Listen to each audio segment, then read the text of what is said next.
Des membres du Congrès américain s'efforcent d'enseigner aux enfants la vérité sur le communisme. Ils expliquent à NTD pourquoi ils le considèrent comme une menace plus importante que jamais. Facebook et Twitter prennent des mesures contre les comptes liés à des campagnes de propagande chinoise. Des milliers d'entre eux ont déjà été supprimés. La mort de près de 40 prisonnières d'opinion en 20 ans est liée à une seule prison en Chine, la dernière en date étant une femme de près de 80 ans.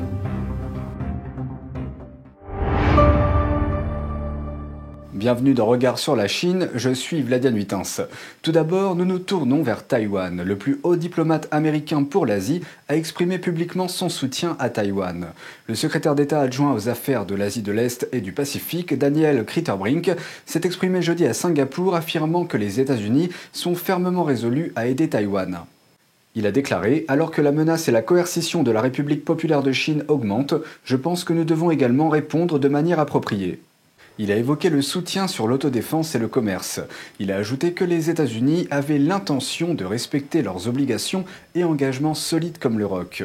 Et en octobre dernier, lorsqu'il a été interrogé sur la défense de Taïwan, le président américain Joe Biden a répondu aux journalistes en disant « Oui, nous nous sommes engagés à le faire ».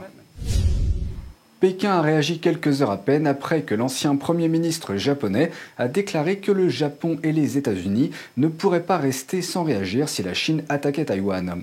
Un porte-parole du ministère chinois des Affaires étrangères a déclaré mercredi que la Chine est fortement mécontente des commentaires de l'ancien Premier ministre Shinzo Abe et que la Chine s'y oppose fermement. Parmi les mots les plus forts que nous ayons entendus de la part du ministère, le porte-parole a déclaré que quiconque remet en cause la ligne de conduite du peuple chinois aura la tête sévèrement malmenée.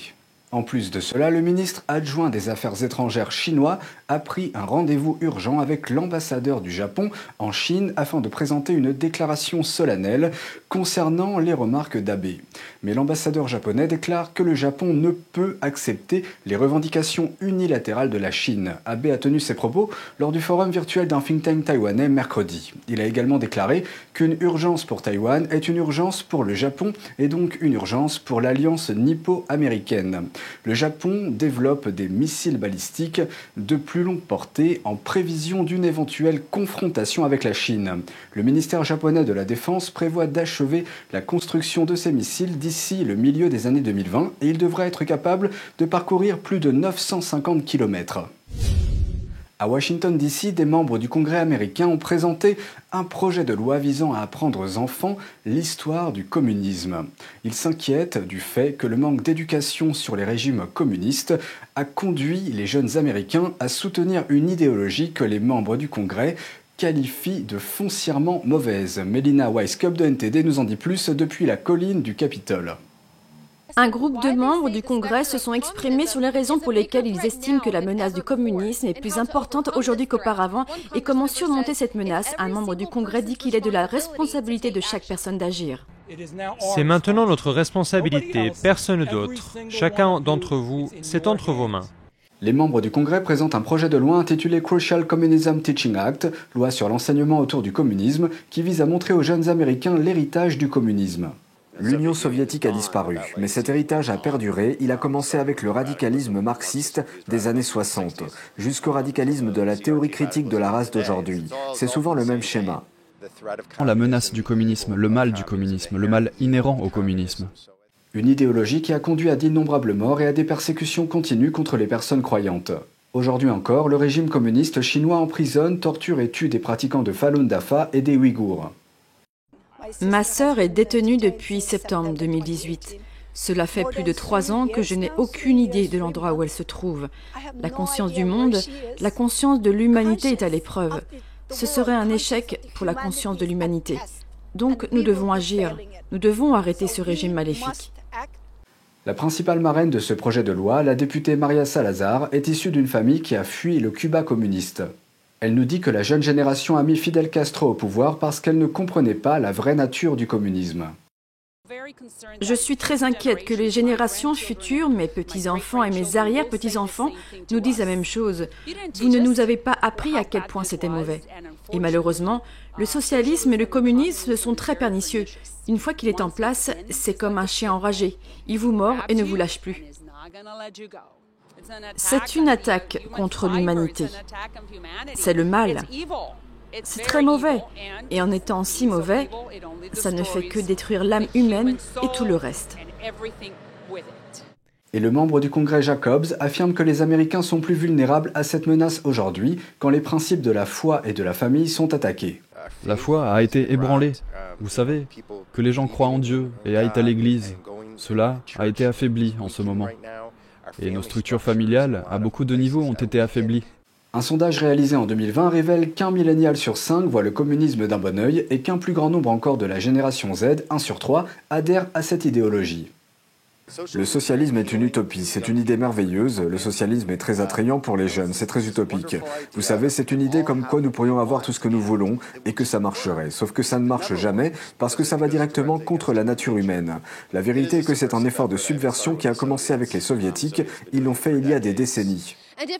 Si ce projet de loi est adopté, un programme modèle sera rédigé et proposé aux écoles afin qu'elles puissent enseigner aux enfants la vérité sur les dangers de l'idéologie communiste. Melina Weiskup, NTD News. Un nouveau rapport détaille le nombre de décès dus aux violations des droits de l'homme en Chine. Une pratiquante de Falun Gong, âgée de 76 ans, est décédée le mois dernier, quelques jours après que la prison où elle était détenue l'a soudainement renvoyée chez elle. Liu Xiaohua, originaire de la province du Liaoning, dans le nord-est de la Chine, était censée être libérée en novembre de la prison provinciale pour femmes. Mais la police l'a libérée plusieurs semaines plus tôt, en octobre. À l'époque, elle était inconsciente et avait visiblement perdu beaucoup de poids. La police l'a laissée chez des proches sans expliquer à sa famille ce qui lui était arrivé. Elle est morte 3 jours plus tard. Liu a été condamnée à 6 ans de prison en raison de sa foi dans le Falun Gong, un système de méditation spirituelle, et elle avait déjà plus de 70 ans à l'époque. Selon le site d'information sur le Falun Gong Minghui.org, basé aux États-Unis, au moins 37 pratiquants de Falun Gong sont morts après avoir été torturés dans la prison pour femmes de la province du Liaoning depuis 2001. Mais pourquoi ont-ils été martyrisés? Parce qu'ils ont refusé d'abandonner leurs croyances et qu'ils ont tenté de dénoncer la persécution du régime communiste à l'encontre de la pratique de méditation. Voici l'histoire de quelques-unes de ces victimes. Sun Yuhua, de la ville d'Anshan, a été condamnée à 4 ans de prison en 2003. Elle était astreinte à des travaux forcés et recevait peu de nourriture. La nuit, elle était attachée à un lit fait de planches de bois nues, conçu pour l'empêcher de dormir. Encouragée par des policiers, certains prisonniers l'ont agressée physiquement. Elle est décédée moins d'un mois après le début de sa peine. En 2008, une autre pratiquante de Falun Gong, Shi Yingchun, de la ville de Huludao, a été condamnée à 7 ans de prison dans la prison provinciale pour femmes. Parce qu'elle refusait d'abandonner la pratique du Falun Gong, en mars 2010, des gardiens de prison et des policiers ont demandé à 9 prisonniers de la battre jusqu'à ce qu'elle perde connaissance. Elle est morte peu après dans un hôpital à l'âge de 60 ans.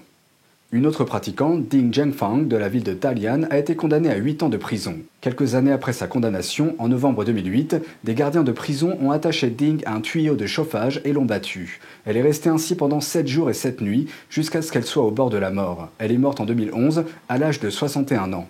Selon le site web Minghui, des incidents similaires ont été enregistrés dans chaque province et région du pays. Le Falun Gong est une pratique de méditation traditionnelle qui enseigne 5 exercices de mouvement lent et doux et suit les principes fondamentaux de vérité, bonté et patience.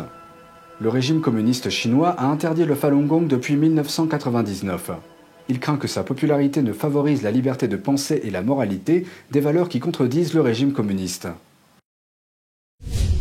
Un coup dur pour la machine de propagande chinoise. Facebook a supprimé des centaines de comptes liés à une entreprise chinoise. Cette société a créé un faux personnage public cet été, un biologiste suisse. Ce mystérieux personnage d'Internet diffusait le discours du Parti communiste chinois et accusait les États-Unis d'interférer dans la recherche sur l'origine du Covid-19 ou virus du PCC.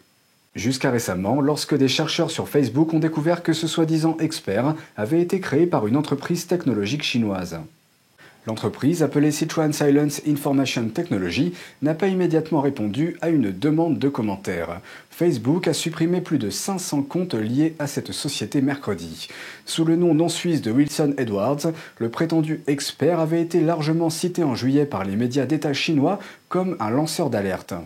Mais un mois plus tard, les médias chinois ont retiré ces articles après que l'ambassade de Suisse a déclaré que cette personne n'existait probablement pas et a qualifié les informations de fausses. Selon un rapport de Facebook, la campagne ciblait des publics anglophones au Royaume-Uni et aux États-Unis et des publics sinophones à Taïwan, Hong Kong et au Tibet. Mais le rapport ajoute que la campagne a été largement infructueuse. Jeudi, un autre géant des réseaux sociaux s'est également joint à l'action. Twitter a supprimé plus de 2000 comptes liés à des campagnes de désinformation chinoise. Ces comptes visaient à contrer les accusations selon lesquelles le régime réprime les Ouïghours dans la région du Xinjiang. C'est tout pour aujourd'hui, merci d'avoir suivi Regard sur la Chine, on se retrouve demain pour une nouvelle émission, prenez soin de vous et à bientôt.